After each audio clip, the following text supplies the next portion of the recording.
자, 안녕하십니까. 이번에 노동법 강의를 담당할 김명수입니다. 반갑습니다. 노동법 시험 문제 어떻습니까? 여러분들 보기에 쉬운 것 같으면서도 막상 풀려고 하면 어렵죠. 어떻게 보면 출제자 마음대로 출제하니까 굉장히 어려움을 가질 수밖에 없고, 출제자만 답을 알 수 있기 때문에 또 망망대해서 어떻게 찾아가야 할지 목표가 상실될 수가 있거든요. 그렇기 때문에 지레 포기하는 사람들도 많고, 또 다른 선택 과목에 비해서 굉장히 양이 많기 때문에 중간에 또 포기하는 사람들이 많아서 좀 안타깝게 생각이 들지만은, 또 양이 많은 만큼 또 공부한 양도 많을 것이다, 그렇게 생각할 수도 있겠지만, 사실은 노동법은 굉장히 단순한 과목입니다. 핵심 사항에 대해서만 기본적으로 습득하시면 어떠한 문제 유형이 나오더라도 다 풀 수 있다는 것이죠. 그러니까 나온 문제가 또 나온다. 보시면 알겠지만 판례 중심으로 문제가 출제가 되니까 판례가 가장 많이 쌓이는 내용이 뭐냐 했을 때 우리가 하나하나 분석해서 들어가면 어려울 게 없다. 지혜롭게 살아간다는 거 굉장히 중요합니다. 수험 공부하면서도 남들은 1년 만에 끝내는 친구가 있고, 또 어떤 친구는 수십 년, 십수년까지 걸려서 겨우 합격하는 그런 시간 낭비하는 사람도 많은데, 손자병법에 보면 지피지기하면 100점 100승이다, 100점 100태다. 그래서 내가 이 과목을 선택했을 때는 반드시 합격할 수 있는 주된 과목으로서 작용을 해야 하고, 또 그만큼 또 점수를 득해야지 남들 하니까 같이 따라가는 식으로 해서는 안 된다. 아무튼 여러분들이 이제 노동법을 선택을 했으니까 선택 과목에서 노동법은 우리가 160점 만점이죠. 최소한 120점 이상은 득해야겠다. 아니면은 이게 이제 합격에 어떤 보탬이 될 수 있는 과목이 돼야 한다고 생각을 하고, 무엇보다도 자신감 있게 해 나가야 한다. 자신감. 노동법은 내가 제일 잘하는 과목이다, 그런 확신을 가지셔야 합니다. 자신감이 없이서는 절대 고득점을 할 수가 없습니다. 자, 오늘 첫 시간이기 때문에 노동법에 대해서 기본적인 이론이나 판례라든가 또 이념이나 여러 가지 기본적인 내용을 좀 알아야 합니다. 이러한 내용만 알게 되면은 여러분들이 기본적인 지식 가지고도 충분히 100점 이상은 맞을 수가 있습니다. 그래서 일단 틀을 만들어 놓고 그 틀 속에 하나하나 집어넣게 된다면은 여러분들이 스텝 바이 스텝 한 단계 한 단계씩 공부하다 보면은 고득점으로 갈 수 있다, 그렇게 생각이 듭니다. 일단 노동법은 모든 과목에 어떻게 보면 사이드 과목으로 볼 수도 있겠지만 노동법에 걸리지 않은 과목이 없어요. 민법이나 상법이나 또 헌민형 전부 노동법과 관련이 있어요. 그래서 선택적인 측면에서도 굉장히 고효율적으로 다른 과목에 고득점할 수 있는 요소로 작용할 수 있다. 그래서 노동법은 잘 선택했다는 것입니다. 물론 점수를 얼마나 잘 득해야 되느냐, 그게 관건이 되겠지만은 저와 함께 5일 동안 하게 되면 반드시 여러분들이 합격이라는 그런 자축을 할 것입니다. 자, 먼저 노동법에 대한 부분을 간단하게 정리를 해보겠습니다. 자, 노동법에 대한 기본 원리를 알지 않고서는 여러분들이 주묵구구식으로 암기식으로 하게 되면 낭패를 볼 수가 있습니다. 왜냐하면 내가 찍었던 문제가 나오지 않으면 정말 피곤하거든요. 어차피 변호사 시험은 암기 과목이다, 그렇게 생각할 수도 있겠지만, 그래도 여러분들이 단순 정형화 시키면서 틀을 만들어 놓는다면 어떤 문제라도 다 쓸 수 있다, 자신감을 가질 수 있다는 것입니다. 그래서 그러기 위해서는 기본 틀을 만드는 작업이 굉장히 필요하다는 것입니다. 자, 노동법이 뭐냐? 우리가 아까도 말씀드렸지만은 상대를 알아야 합니다. 약한 상대는 조금만 힘을 발휘해도 되지만 강한 상대에 있어서는 그게 뭘 원하는지 그걸 잘 아셔야 합니다. 우리가 시험 문제를 풀 때는 내 입장에서 내 견해에 의해서 절대 문제를 풀면 안 되는 것입니다. 왜 이 교수님이 이 문제를 출제했는지, 왜 냈는지 그거에 대해서 궁금히 생각하고 그거에 대해서 기본 출발점이 돼야지 내 생각대로 풀면 절대 안 된다는 거죠. 항상 이 교수님이 이 문제를 냈지? 희한하네. 왜 냈지? 그러면 낸 의도가 있을 겁니다. 그 의도에 맞게 여러분들이 답안을 작성을 해 주셔야 한다는 것이죠. 자, 그래서 노동법에 대한 기본 내용에 대해서 쉬우면서도 어렵다는 것입니다. 제가 노동법에 대해서는 한 30년, 30년 가까이 강의를 했습니다만은 아직도 어렵기도 하고 애매모호하기도 하는 부분이 많습니다. 그러나 딱 틀을 갖춰 놓으면은 어떤 문제라도 다 풀 수 있다는 자신감이 있다는 것이죠. 자, 분필 하나만 잡아도 여러분들에게 쉽게 노동법을 해결할 수 있도록 구득 좀 할 수 있도록 알려드린다는 것입니다. 먼저 틀을 먼저 마련한 작업을 갖도록 하겠습니다. 자, 노동법이 뭐냐? 개념부터 여러분들이 하나하나 정확하게 아셔야지 답안을 쓸 수 있는 것입니다. 노동, 힘써서 움직이는 법이다.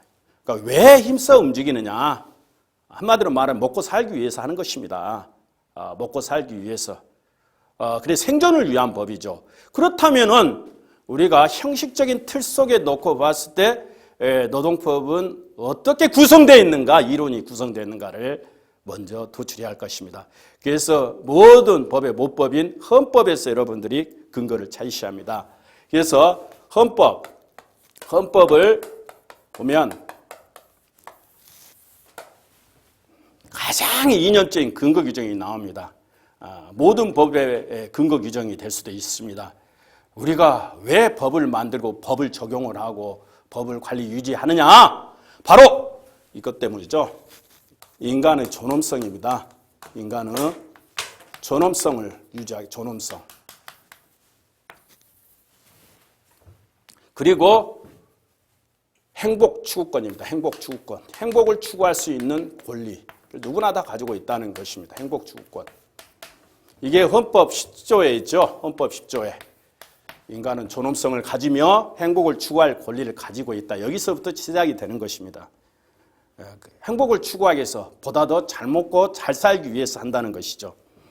그러면 구체적으로 개별적으로 한번 들어가 보면 그 규정이 뭐가 있느냐 그랬을 때 우리가 이거를 구체적으로 실현시키기 위한 수단적인 헌법상의 조항이 있습니다. 20세기 헌법은 생존권적 기본권이라고 그러죠. 국민들의 생존권 보장을 위해서 가장 구체화되고 실체화된 규정이 뭐냐? 바로 헌법 32조 3항입니다. 32조 3항. 근로권이라는 것이죠.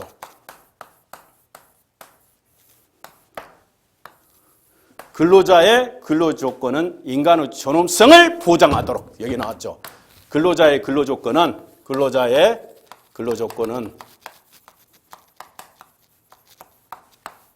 인간의 존엄성을 보장하도록 법률로 정한다.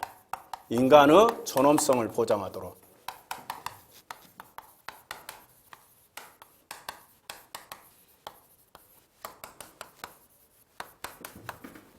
법률로 정한다. 자, 인간의 존엄성을 보장하도록 나왔죠. 그 인간의 존엄성을 보장하도록 구체적으로 실현시키는 조항이 바로 헌법 32조 3항입니다.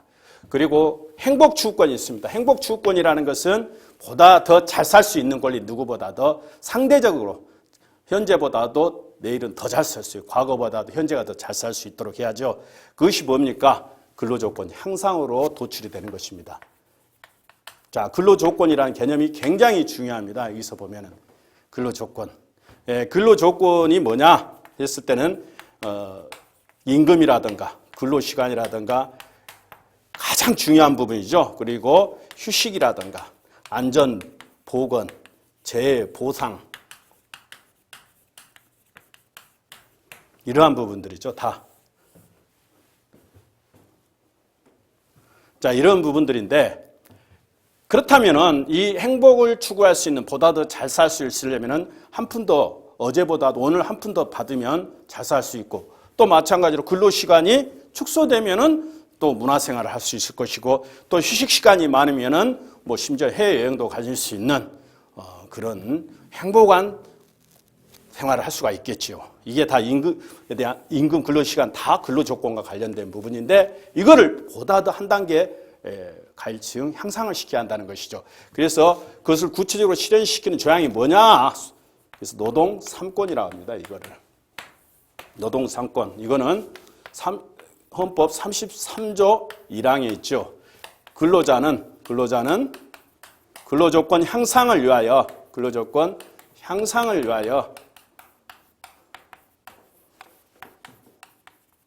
자주적인,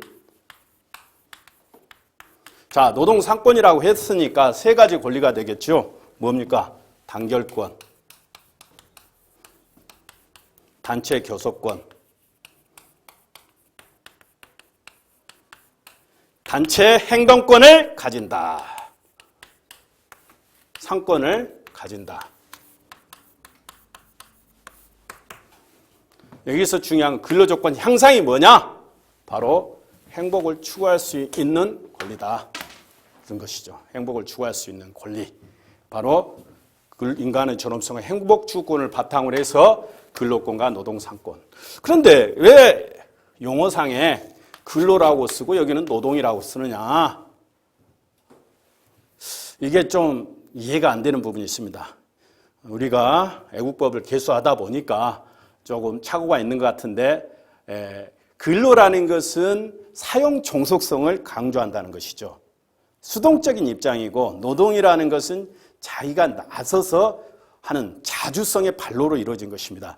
그렇기 때문에 보호의 대상이다! 그러면 뭐야? 근로권이 되겠죠. 스스로가 만들어간다! 그건 뭐죠? 자주성의 발로. 그게 바로 노동이라는 것입니다. 그러면은 노동권을 하지 않고 근로권이라 했는지 이해가 되시죠? 자, 그러면 이 근로권, 노동이라는 기본적인 본질이 뭐냐? 그걸 알아야 돼요. 그것이 사용 종속관계라는 것입니다. 사용 종속관계. 우리가 민법에서는 대등한 관계죠.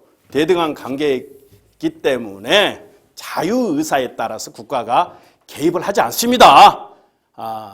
채권자, 채무자, 양 당사자의 자유의사에 따라서 움직일 수 있지만, 법률행위를 행생할 수 있지만, 이 노동법은 기본적으로 상하관계가 형성이 된다는 것입니다. 바로 사용종속관계!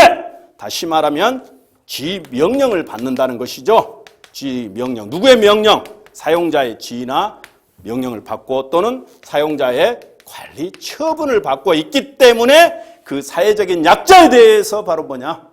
바로 법에서 보장을 해주겠다. 어디서? 법률로 정해주겠다. 자, 이러한 사용 종속관계의 개념을 강조해서 개별적인 이러한 근로조건에 대한 부분을 법으로 구체한 것이 뭐냐? 바로 이 아까 말씀드렸던 임금, 근로시간, 휴식, 안전보건, 재해보상 각각의 개별적인 근로조건을 이게 다루는 것입니다. 이 법이 뭐냐? 바로 근로기준법. 이 대표적인 법이죠. 다시 말하면 개별적 근로관계법이라고 합니다. 개별적 근로관계법. 그래서 우리가 시험 볼 때 80점짜리 40점, 40점 두 개 나오죠. 거기서 개별적 근로관계법에서 나오는데 대부분 다 어디서 나오죠? 노동법 원파트는 바로 근로기준법에서 100% 다 출제가 된다는 것입니다. 물론 여기에서 산재법이 포함되어 있죠. 산업재해보상보험법이라고 잘 아시죠. 물론 노동법에는 여러 가지 법률이 많습니다. 예를 들면 임금만 관련해서도 특별법이 많아요. 한번 우리가 알아보더라도 최저임금법 있잖아요. 최저임금법 상당히 문제가 되죠. 그리고 또 뭐 있어요? 근로자 퇴직급여 보장법이 있어요. 또 뭐 있어요? 임금채권보장법. 이 법 임금만 해도 근로시간, 단시간 근로자 보동에 관한 법률이라든가 뭐 휴식, 안전보건, 산업안전보건법, 재해보상, 산업재해보상법 해가지고 개별법만 해도 엄청나게 많죠. 수십 개가 됩니다. 그러나 우리가 시험 문제에 나오는 부분은 오로지 뭐냐? 근로기준법이다. 왜? 근로기준법이 전부기 때문에. 요것만 여러분들이 해결을 하면 문제될 게 없다는 것이죠. 자, 다시 돌아와서 자, 근로자가 스스로가 근로조건 향상을 스스로가 주인이 돼서 만들어가자. 자주적이라는 뜻이야. 스스로자, 주인주자. 스스로 주인의식을 가지고서 권리를 향상시켜 나가자. 그래서 혼자 힘으로는 안 되기 때문에 뭐냐? 단결하자. 스스로 뭉칠 수 있는 권리, 단결권, 단결할 수 있는 권리. 누가? 근로자가 단결할 수 있는 권리 아닙니까? 그래서 단결권. 단결권을 한마디로 말하면 뭐죠? 노동조합이죠. 노동조합 만들 수 있는 권리, 단결권. 그리고 노동조합을 왜 만들죠? 잘 먹고 잘 살기 수단이 뭐가 필요해요? 교섭. 교섭할 수 있는 권리가 필요하죠. 그것이 단체 교섭권이라는 것입니다. 단체 교섭권. 자, 이걸 한번 해석을 아까 똑같이 근로조건에 대한 부분을 보호하는 부분이기 때문에 이 부분도 우리가 하나 좀 알아야겠죠. 단결권은 노동조합입니다. 노동조합을 만들 수 있는 권리. 동지들 모여서 함께 나가자. 아니, 철의 노동자 아시죠, 여러분들? 보면은 뭉치자. 그래서 왜냐? 사용자와 노동조합이 근로자가 1대1로 싸우게 되면 이길 수가 없죠. 사용 종속 관계이기 때문에. 그러니까 다수가 뭉쳐서 하게 되면 힘의 논리에 의해서 대등한 관계가 형성이 될 수 있다는 것이죠. 자, 노동조합. 그리고 단체 교섭을 할 수 있다. 단체 교섭. 뭐 하기 위해서 근로조건 향상을 해서 실질적으로 노동상권 중에서 가장 중요한 권리가 뭐냐? 바로 단체 교섭권이죠. 단체 교섭. 단체 교섭하려고 했죠. 왜? 잘 먹고 잘 살기 위해서. 그 결과로 뭘 도출할 수 있어요?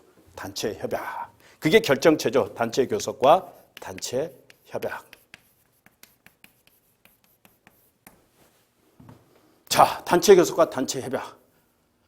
그리고 나서 우리가 항상 상대가 있어요. 내가 원하는 대로만 다 되면 얼마나 세상이 좋겠어. 아쉽게도 상대가 있기 때문에 우리가 시험에서 떨어지고 좌절감 느끼고 고통을 받는 거예요. 마찬가지로 노사 간에 있어서도 서로 입장이 다르게 상반된 입장이기 때문에 싸울 수밖에 없죠. 그렇다면은 노사 간에 합의가 돼서 교섭을 해서 합의가 되면 단체 협약이라는 옥동자를 낳을 수가 있는데 이게 결렬이 되면 어떡하느냐? 박연하죠. 그랬을 때는 이제는 힘으로 보여줘야 한다. 그래서 쟁행위를 하게 되는 것입니다. 쟁행위.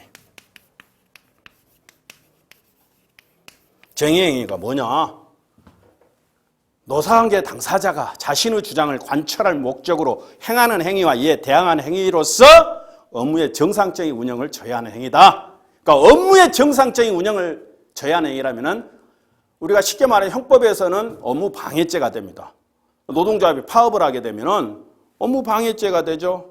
그런데 우리 헌법에 노동상권을 보장하고 있어요. 그래서 그 법에서 보장하고 있기 때문에 바로 형법 20조의 정당행위, 정당행위 법에서 보장하고 있다. 그래서 그게 유법성 조각사유가 되는 것입니다.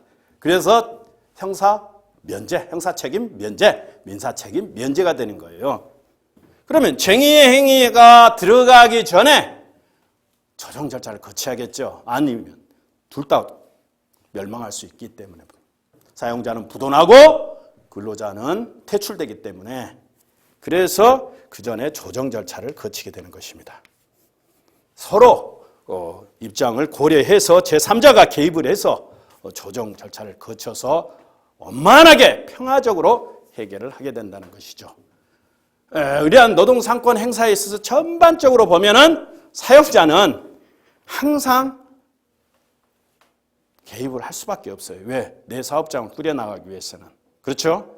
그래서 개별적으로 조합원들에게 불이익 취급할 수도 있고 또 집에 개입할 수도 있고 여러 가지 유형으로서 부당 노동행위를 행사할 수 있다는 것이죠. 그러니까 이러한 노동상권을 실질적으로 보호하기 위해서 존재하는 제도가 뭐냐?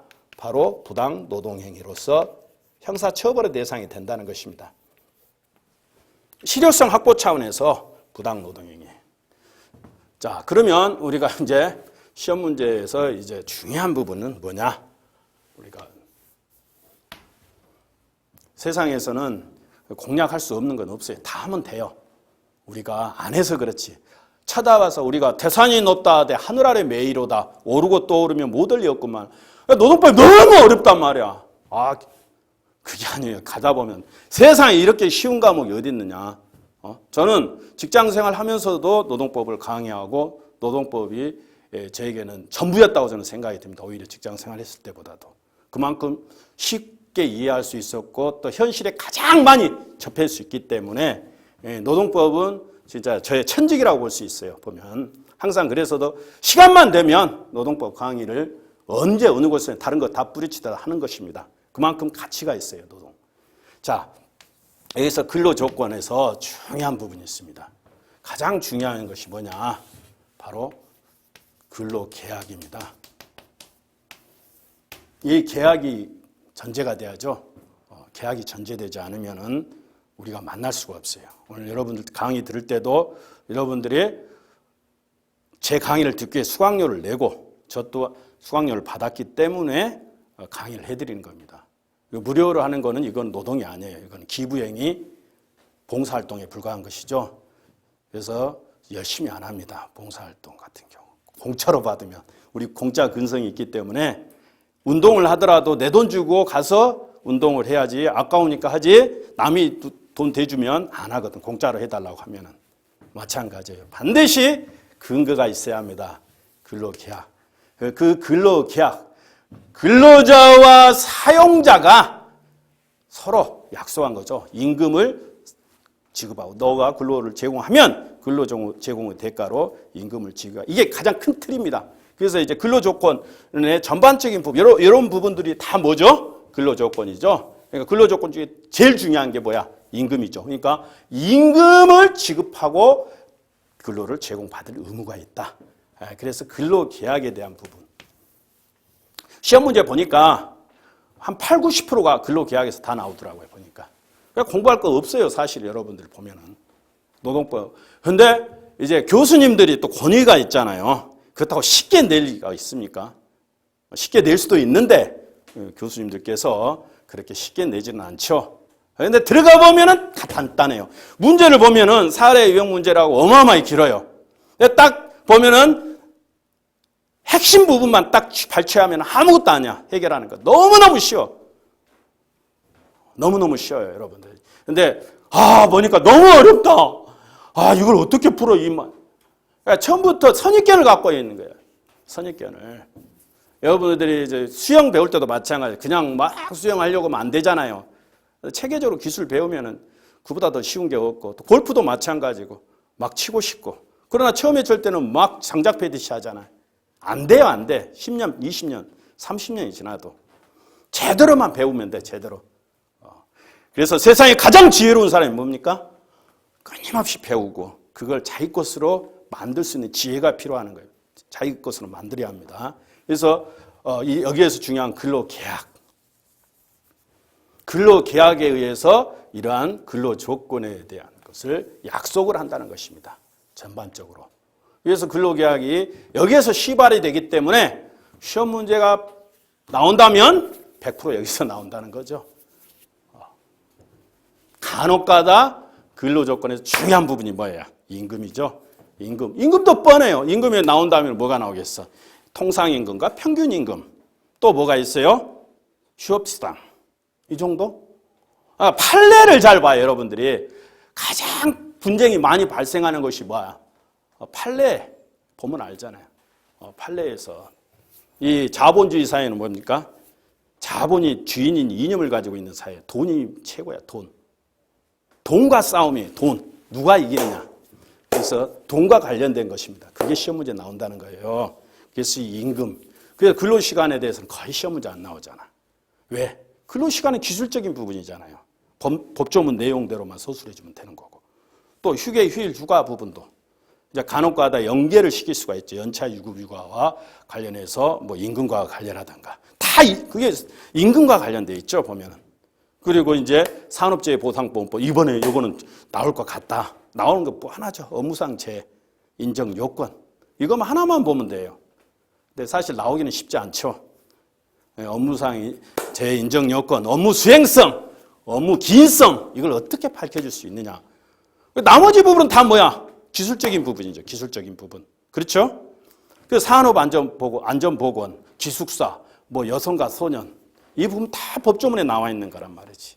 그게 법조문에 나와 있기 때문에 분쟁의 소지가 없어요. 그러니까 법조문에 나와 있다 하더라도 예를 들면 근로계약 파트에 보면은 해고 가장 중요한 부분 아닙니까? 근로관계가 종료돼서 자기의 생존권이 박탈당하기 때문에 그러니까 시험 문제 나온다 하면은 계약 중에서도 여러분들 가장 중요한 게 뭐겠어? 근로계약 중에 해고잖아요. 해고.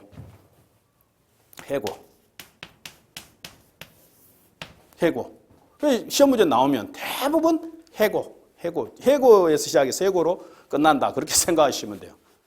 자기의 의사와 아무런 관계없이 사용자의 일방적 의사표시로 근로관계가 단절되는 법률행위. 그 해고의 시작에서 해고의 끝. 그러니까 여러분들이 노동법을 내가 시간이 없다 도저히 그러면 근로계약만 보고 근로계약에 보통 40점짜리 나온 거 보면은 그 계약에서만 나오더구만 보니까 지난 8개년 동안 시험 문제 나온 걸 모의고사를 분석을 해보니까 나왔던 게 또 나오고 그러더라고. 예를 들면 영업양도 근로관계가 승계되느냐? 이것도 해고와 근로관계가 단절되잖아. 영업양도 되면은 개별적 근로자의 동의를 필요로 하는지 안 하는지. 또 기업 합병 마찬가지로 다 해고와 관련된 부분이죠. 해고의 시작에서 해고로 끝난다. 그렇기 때문에 적어도 50% 이상은 먹고 들어간다. 해고만 제대로 공부를 해도. 아까 말씀드렸지만 싸움할 때는 여기저기 다 때린다고 KO시키는 게 아니에요. 우리 격투기 보죠? 급소를 때려야 돼. 급소를 때려야 돼. 그러니까 이 출제자께서 뭐하러 원하는지 이분이 왜 냈는지부터 먼저 고민을 해야 돼. 내가 너무 쉬운 문제다 해가지고 문제를 풀 게 아니라 이 교수님이 왜 냈지? 이게 왜 냈을까? 근데 고민을 먼저 해야 돼요. 다 이유가 있습니다. 교수님이 그냥 내진 않아요, 절대. 그 시대적인 조류, 그리고 국민들의 어떤 여러 가지 법인식이라든가 이런 전반적인 것들을 다 종합해서 내는 거지, 그냥 내는 게 아니에요. 그렇다면은 가장 시험 문제를 잘 내는 게 뭐냐? 책을 따끈따끈한 대법원 판례, 그리고 헌법재판소 결정문 보면 돼. 거기서 거의 나와요. 가장 핫 이슈이기 때문에. 또 많이 다루잖아요. 많이. 얘기가 되잖아요. 그래서 우리가 해고하면은 정리해고, 거의 나오죠. 징계해고. 다 정리해고가 정당한 것인가, 부당한 것인가? 징계해고가 정당한 것인가, 부당한 것인가? 정근이 부당한 것인가, 정당한 것인가? 그 문제란 말이야. 해고에 대한 문제. 가장 중요한 부분. 그래서 여러분들이 공부를 할 때는 집중과 선택. 어떤 이는 여성과 소년, 산업안전보건법, 안전보건, 산재법, 근로시간 막 암기한단 말이에요. 근데 암기해서 여러분들이 머릿속에 들어가면 좋은데 들어가봤자 아무 필요 없어요. 왜? 여러분 시험 합격하고 나면은 휴지하지 아무 필요 없어요. 그게 무슨 의미가 있어요? 다만 요새 판례가 많이 형성된다는 거 뭐죠? 돈벌이가 된다는 거죠. 돈벌이가 된다는 것은 분쟁의 다툼이 크기 때문에 여기가 아닙니다. 내년, 내후년 계속 그것만 발생하는 거죠.